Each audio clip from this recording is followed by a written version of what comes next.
Hi guys, it's really good to see you. Thanks for joining me. As you can see, we're going to talk about the if clauses, also called conditionals, in today's session. Professor Krug told me that you still need some help with them for your upcoming exam, so we're going to start right away. Conditional sentences consist of a main clause and a conditional clause. The conditional clause usually begins with if or unless, and it can come before or after the main clause. If the sentence starts with the conditional clause, you use a comma after.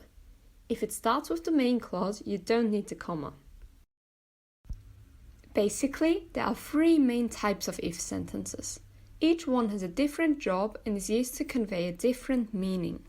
There's also type 0, which I will explain briefly at the end of the video. Type 1 is used when it is quite likely that the action in the main clause is going to happen. We are talking about a very real situation. So for example, your friend calls you to ask if you want to go to the cinema with him. You look around and see many dark clouds. It looks like it might start raining very soon. So you answer, if it rains today, I will come to the cinema with you. Now how do we form a type 1 if clause? That's actually really easy. For the conditional clause, you use the if plus present simple. So basically the first form of the verb. And then for the main clause, you would use the will plus the infinitive form of the verb. Let's look at our example sentence. If it rains, I will go to the cinema with you. If this happens, that will happen too. The type 2 conditional is used to refer to a situation that is unreal, which means that these sentences are not based on fact. So we're talking about a hypothetical condition and the result it might lead to. In this case, we know that Elsa always orders food instead of cooking it herself. The type 2 clause is used to refer to the hypothetical situation that Elsa would cook something herself. If she did it, she would save money. Type 2 is almost as easy to form as type 1. For the conditional clause, you use if plus past simple, so the second form of the verb. If she cooked, for example. For the main clause, you use would plus infinitive. Let's look at our example sentence. If Elsa cooked more often, she would save a lot of money. If this happened, that would happen too.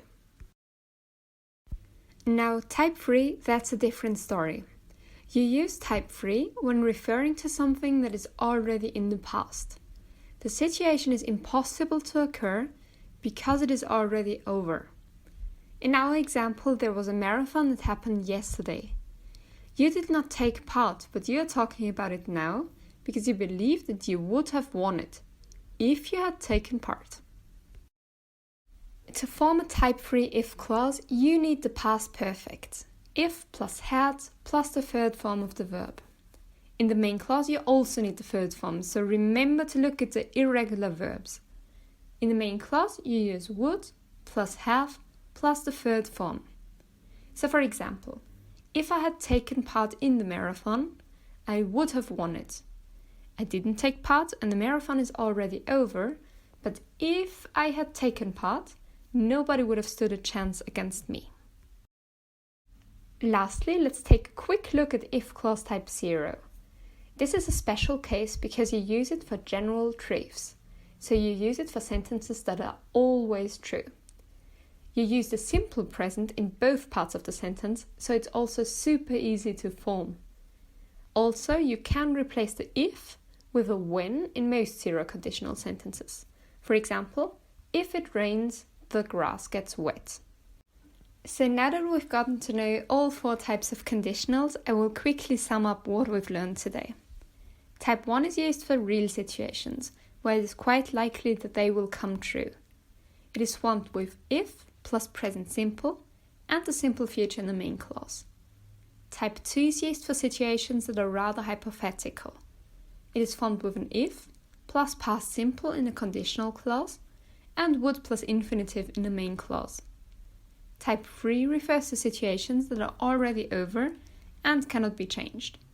You need the if plus past perfect in the conditional clause and the conditional 2 in the main clause. And lastly, the if clause type 0. It is formed with the present simple for both sentence parts and used for general truths. Okay guys, we're coming to an end. Thank you very much for listening. I hope I could help you a little bit with your preparations for the upcoming exam, and I wish you the very best of luck. Created using Powtoon.